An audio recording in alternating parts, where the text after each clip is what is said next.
भले ही मानसून कई इलाकों से जा चुका है, मगर सावधान, क्योंकि इसका खतरा अब भी टला नहीं है।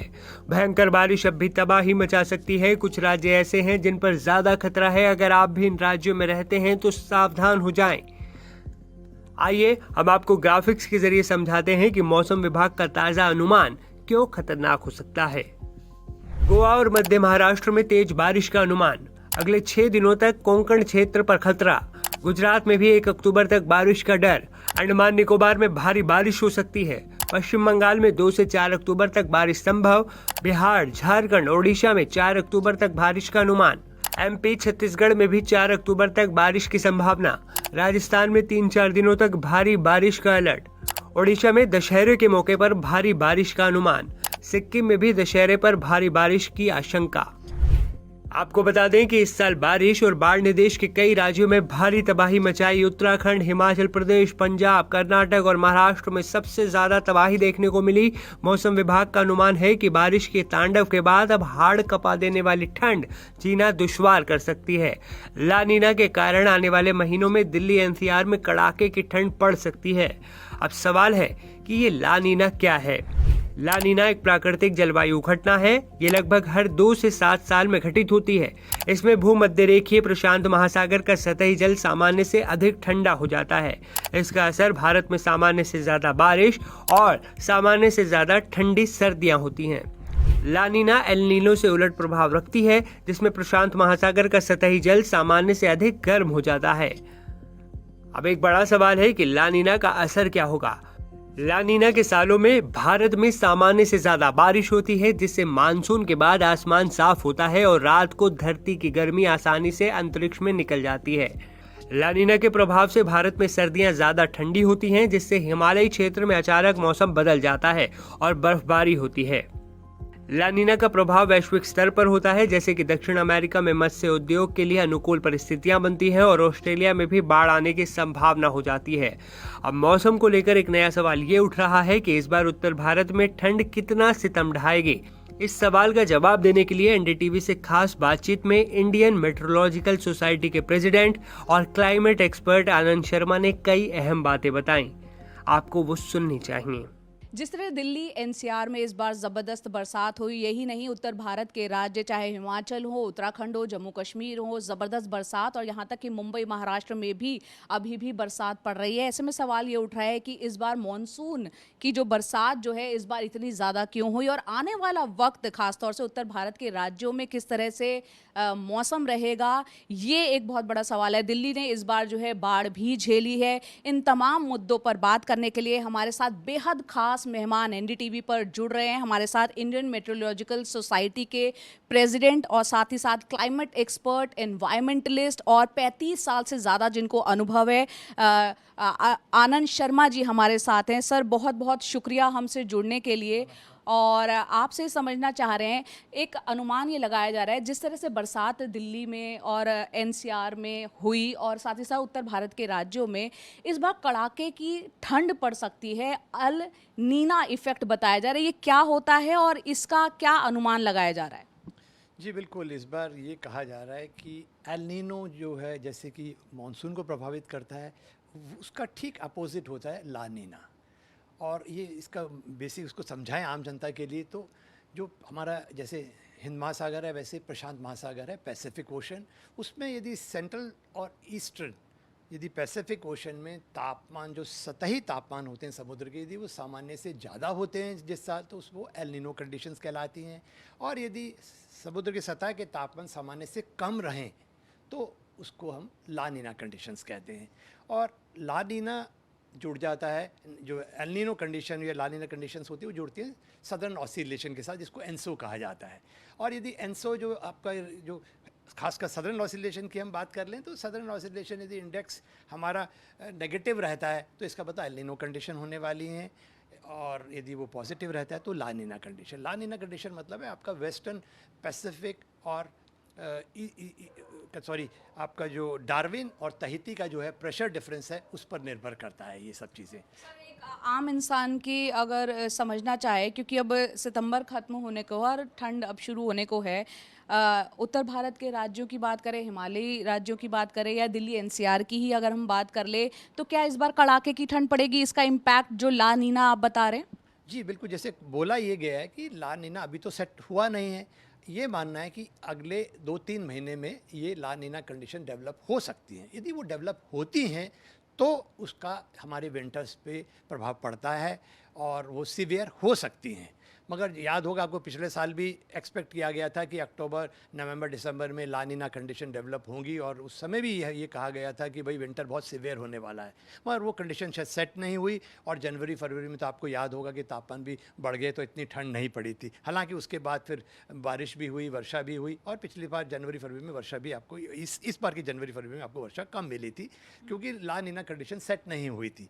तो वो निर्भर करेगा। अभी जैसे प्रोबेबिलिटी बताई जा रही है, यूएस की कुछ प्रोबेबिलिटी थी कुछ समय पहले की 70% प्रोबेबिलिटी है ला नीना कंडीशन डेवलपमेंट की। मौसम विभाग ने भी कहा है हमारे यहाँ कि भाई ये करीब 50% के आसपास इसकी प्रोबेबिलिटी है।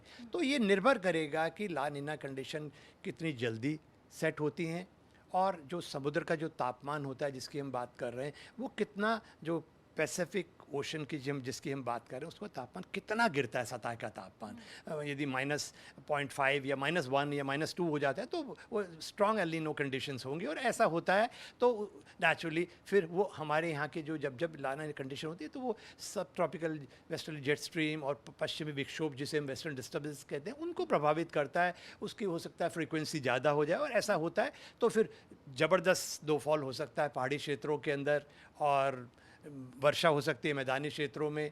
और नेचुरली उसके बाद जब एक बार पश्चिमी विक्षोभ एक आगे निकल जाता है, क्लाउड्स क्लियर हो जाते हैं, तो फिर रेडिएशन जब वापस जाती है तो तापमान गिरते हैं। तो यानी कि बहुत सारे तापमान भी गिर सकते हैं। जो मिनिमम तापमान है वो सामान्य से काफ़ी नीचे जा सकते हैं और ऐसा होता है तो आपको कोल्ड वेव कंडीशंस भी हो सकती हैं, पाला पड़ने की जैसी स्थिति भी बन सकती हैं। तो मगर ये सब अभी कयास हैं और मगर एक प्रोबेबिलिटी जताई गई कि यदि ला नीना कंडीशंस डेवलप हो जाता है तो ये इस तरह से हमारे मौसम को प्रभावित कर सकता है और उसके काफ़ी सारे पहलुओं पे वो ये सर कब तक पता चलेगा कि वो उसका कंडीशन बन गई, उसकी प्रोबेबिलिटी अब बन चुकी है? नहीं, देखिए पहली बात तो कि वो कंडीशन सेट होनी चाहिए। जो जैसे मैंने कहा कि सरफेस टेम्परेचर है, अभी तो है एनसो कंडीशन जो है वो न्यूट्रल कंडीशंस है। 3 कंडीशन, या तो एल नीनो हो, मतलब कि उससे तो हमें अभी लेना देना नहीं है कुछ। अभी न्यूट्रल कंडीशंस हैं। अब यह है कि ये न्यूट्रल कंडीशन से यानी कि जितना सतह का तापमान होना चाहिए था समुद्र का उतना ही है। अब हम ये एक्सपेक्ट कर रहे हैं कि आने वाले दिनों में ये तापमान गिरेगी और अब निर्भर करता है ये कितने गिरेंगे। -0.5 डिग्री गिरते हैं, -1 या -2 तक जा सकते हैं। तो जितने इसका मैग्नीट्यूड, जितना ज़्यादा ये गिरेंगे और जितनी जल्दी गिरेंगे तो उतना उसका इफेक्ट ज़्यादा दिखने को मिलेगा। तो फिलहाल अभी न्यूट्रल कंडीशंस हैं। एक्सपेक्टेशंस हैं कि आने वाले दिनों में एनसो कंडीशन डेवलप हो सकती हैं अक्टूबर, नवंबर और दिसंबर में। यदि वैसा होता है जैसा कि प्रेडिक्ट किया जा रहा है तो फिर उसका प्रभाव दिखाई देगा हमारे खासकर उत्तर पश्चिम भारत और मध्य भारत में। चूँकि फिर हम एक्सपेक्ट करेंगे कि पश्चिमी विक्षोभ ज़्यादा होंगे, ज़्यादा बर्फबारी होगी, ज़्यादा वर्षा होगी। तो किस तरह से तैयार एक आम इंसान अपने आप को करे अगर बहुत ज़्यादा कड़ाके की ठंड पड़ती है, और साथ ही साथ सरकारों को भी किस तरह से तैयारियां करनी चाहिए? नहीं, देखिए जैसे मैंने बताया, एक तो पहला है कि उसके प्रभाव क्या होंगे। एक तो प्रभाव है कि भाई तापमान काफ़ी गिरेंगे, तापमान गिरेंगे और न्यूनतम तापमान में यदि गिरावट होती है तो कोल्ड वेव्स भी हो सकती हैं। तो उसके लिए आपको नेचुरली कपड़े जैसे पहनते हैं विंटर सीजन में, उस समय जब सिचुएशन आएगी उस समय भी पूर्वानुमान दिया जाएगा कि भाई अब तापमान गिरेंगे तो उसको अकॉर्डिंगली आपको ड्रेसअप करना है, कहाँ जा रहे हैं, पहाड़ में जा रहे हैं, किस स्थिति में आप। दूसरा, और यदि आपके पाला पड़ने वाला है तो उस समय भी बताया जाएगा कि भैया हल्की सिंचाई कर लीजिए किसान भाइयों को कि आपकी फसल लगी हुई है, या मल्चिंग कहते हैं जिसे ना, सूखी पत्तियाँ या घास लगा दीजिए जिससे कि रेडिएशन वापस ना जा सके और तापमान बने रहें। तो वो बताया जाएगा उस समय बिल्कुल। उसका इम्पैक्ट फसलों पर भी पड़ेगा, क्रॉप्स पर। यदि ला नीना कंडीशन बनती हैं और स्ट्रांग बनती हैं और स्ट्रांग होती है तो और ज़बरदस्त वर्षा बर्फबारी होती है, ज़बरदस्त कहते हैं मतलब कि तापमान में गिरावट आती है न्यूनतम में, तब ये स्थितियाँ होंगी। तो मगर अभी ये कयास है, सिर्फ ये है कि एक तरह से तैयारी रखिए आपकी। जैसे कि इस बार कहा गया था कि भी मानसून सामान्य से ज़्यादा होगा और हुआ, तो नेचुरली यदि अब आपको पता है तो आप अपनी तैयारी अच्छी करेंगी। तो सेम वे नेचुरली आपको अपनी तैयारी करनी। उसके अलावा आपके जो विंटर सीजन में अच्छा ऊपर बर्फ़बारी पहाड़ों पे ज़्यादा होगी तो नेचुरली आपको उसी तरह से तैयारी रखनी पड़ेगी आपकी।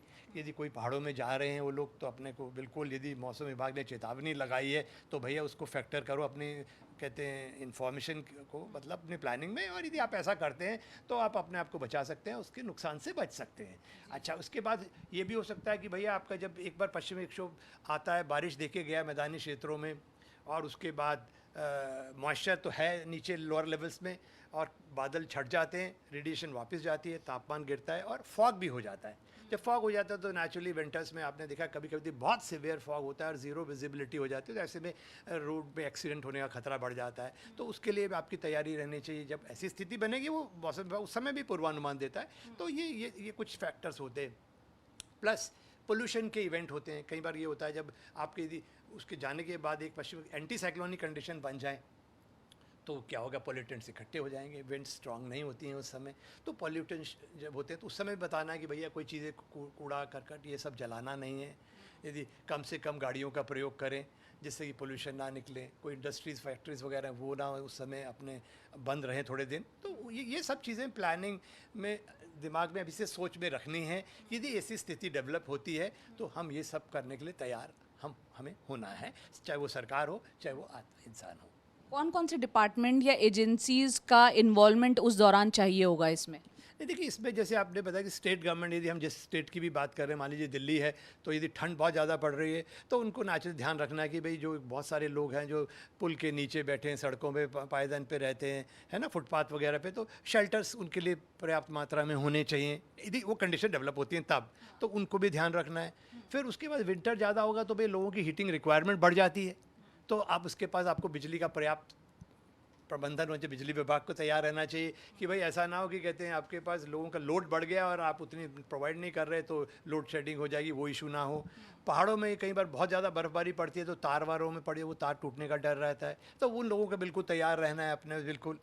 फिर ऐसे ही किसी के सेबों के बगीचे हैं उनमें बहुत ज़्यादा बर्फ़ पड़ जाए तो वो पेड़ों के यदि अच्छे से उसको सपोर्ट ना दिए तो वो उनका टूटने गिरने का डर रहता है। तो वो सब चीज़ें रहती है। उसके साथ साथ जो है आपको यदि पहाड़ों में बहुत भयंकर बर्फबारी और वो सब होने जा रही है तो टूरिज़्म डिपार्टमेंट को बड़ा तैयार रहना है कि भाई कब लोगों को आने देना है, कब नहीं आने देना है, क्योंकि ज़्यादा बर्फबारी हो, रास्ते बंद हो गए तो लोग फंस जाएंगे बुरी तरह से। और और जब उसमें होता है तो आपको फ्रॉस्ट बाइट वगैरह का होना बहुत डर रहता है, तो वो तैयार रहता है। तो ये सारे जितने लाइन डिपार्टमेंट हैं और आपके ट्रैफिक पुलिस है, यदि फॉग ज़्यादा ज़बरदस्त होने वाला है तो उनको बड़ा तैयारी रखनी है अपनी कि भाई ट्रैफिक को रेगुलेट करें और वार्निंग समय पे वो भी लगाते रहें कि भाई ध्यान रखें, कोहरा बहुत ज़्यादा है, एक्सीडेंट होने, खासकर ऐसे समय रात को ना निकलें और अर्ली मॉर्निंग में जब फॉग होता है तो ना निकलें, अवॉइड करें ऐसी चीज़ों में निकलना।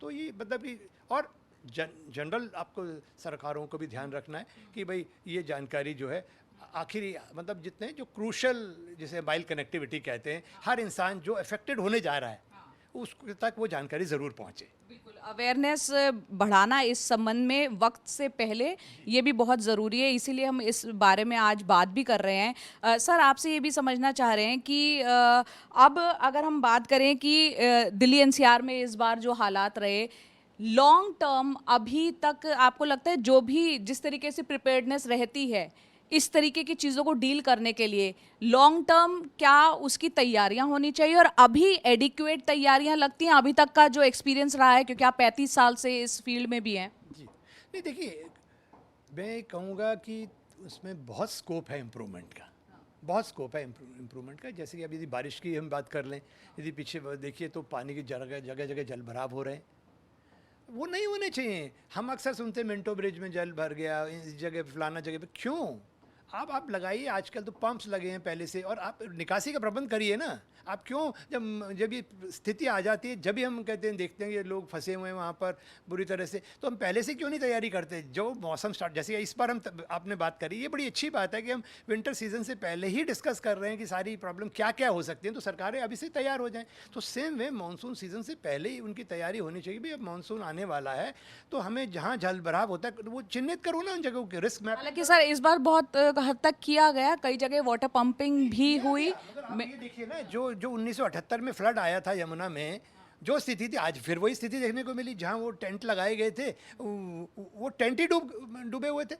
जिन लोगों के लिए शेल्टर बनाए गए वही यमुना बाजार में यमुना बाजार में। तो मेरा कहने का मतलब है कि ये मतलब कौन कर रहा है इस तरह की रिस्क मैपिंग? हम पहले से तैयारी क्यों नहीं कर सकते? कि रिस्क मैपिंग में ये होता है कि कहाँ 10 फुट तक पानी आएगा, कहाँ 5 फुट तक आएगा, कहाँ 1 ही फुट आएगा, कहीं तो ऊंचाई वाली जगह पे ये शेल्टर्स लगाए जाएँ, जिससे कि अब आपने शेल्टर भी लगाए, वो शेल्टर भी पानी में आ गए।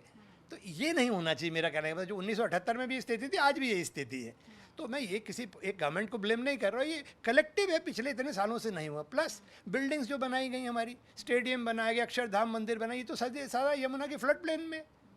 तो मेरे कहने मतलब वो प्लानिंग कहीं ना कहीं पहले भी बहुत गलतियां हुई हैं हमसे। अब हम ये ध्यान रखें कैसे हम जो फ्लड प्लेन है, वाटर की मेमोरी होती है, नदी की अपनी मेमोरी होती है, वो वापस लौट के आती है वहाँ पर। तो हमें उन स्ट्रक्चर्स को ऐसी नदी के और फ्लड प्लेन में नहीं बनाना है, बसावट नहीं होनी चाहिए। वहाँ पे आपको गार्डन बना दीजिए, पेड़ लगा दीजिए, वो करिए। और इवन वो भी मत कर दीजिए, आजकल रिवर फ्रंट बना रहे हैं, सीमेंट कर रहे हैं, उसको आप रिवर को कन्फाइन नहीं करना है, उसको खुले में बहने देना है। फ्लड प्लेन का अपना फ़ायदा है, क्योंकि जो पानी बाढ़ का आता है वो आपके ग्राउंड वाटर को रिचार्ज करता है। आप वो भी सोचिए, उसका फ़ायदा है। तो और बाढ़ का अपना अलग फ़ायदा है, वो अपनी नदी को साफ़ करके, जो यमुना इतनी गंदी थी इस बार साफ़ हो गई इस बार, ठीक है ना। अब ये देखना कि अपनी जो गंद हमारे घरों से निकल रहा है वो उसमें ना जाए। तो वो हम कभी आज भी नहीं कर पा रहे। सारे गंदे नाले जितने भी गंद है वो सारे उसमें बह रहे हैं। भाई आप उसको रोकिए, उसको ट्रीट करिए, उसके बाद उसमें छोड़िए। तो मुझे लगता है इतने सालों से हम बात कर रहे हैं गंगा की, यमुना की, ये सब बातें जो हम कर रहे हैं, हालांकि गंगा से हमसे काफ़ी दूर है, मगर इशू वही हैं। हम लोग इतने सालों से बात करते जा रहे हैं, मगर कहीं मुझे लग रहा है कि बहुत कुछ करने को बाकी है। और एक्सपर्ट बैठे हैं, उनकी राय लीजिए ना, वो आपको समय समय पे बताएंगे ये सब चीज़ों के बारे में। सर आखिर में बस एक सवाल कि मौसम विभाग जो प्रिडिक्ट करता है उसमें कितने % की सटीकता आपको लगता है? नहीं देखिए, अब बहुत सारी चीज़ ध्यान रख लेना है कि आप किस तरह का पूर्वानुमान दे रहे हैं। एक होता है आपका नाउ कास्टिंग, अगले 1 घंटे में मौसम कैसे होना, जो है उसकी एक्यूरेसी सबसे ज़्यादा होती है। शॉर्ट होता है ड्यूरेशन फोरकास्ट, जो 48 घंटों में होता है, उसमें भी ठीक ठाक हो जाती है। और अच्छा एक बात, फिर तीसरा होता है मीडियम रेंज, कि आप करीब 5 से 7 दिन की बात कर रहे हैं, 10 दिन तक की बात कर रहे हैं, उसमें चौथे 5वें दिन से आगे आपकी एक्यूरेसी गिरने लग जाती है।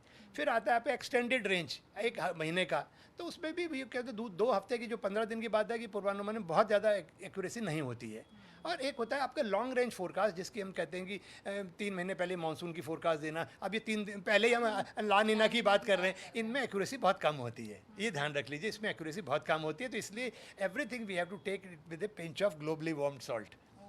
तो ये ध्यान रखें। जी बहुत बहुत शुक्रिया सर। तो आनंद सर जैसा कि बता रहे हैं कि ये तमाम बातें उनसे करने का हमारा मकसद भी ये था कि आने वाले वक्त में जिस तरह से वेदर कंडीशंस की संभावनाएं हो सकती हैं, खासतौर से ठंड को लेकर, किस तरह से खुद को और जो सरकारें हैं वो भी तमाम तैयारियां कर सकती हैं। एक्सपर्ट्स की राय जानना इसलिए बेहद ज़रूरी है। उम्मीद करते हैं हमारे दर्शकों को भी इस जो है बातचीत से काफ़ी फ़ायदा पहुंचा होगा। फिलहाल मुझे दीजिए इजाज़त। कैमरा पर्सन सुशील राठी के साथ दिल्ली से मैं जया कौशिक, NDTV इंडिया के लिए।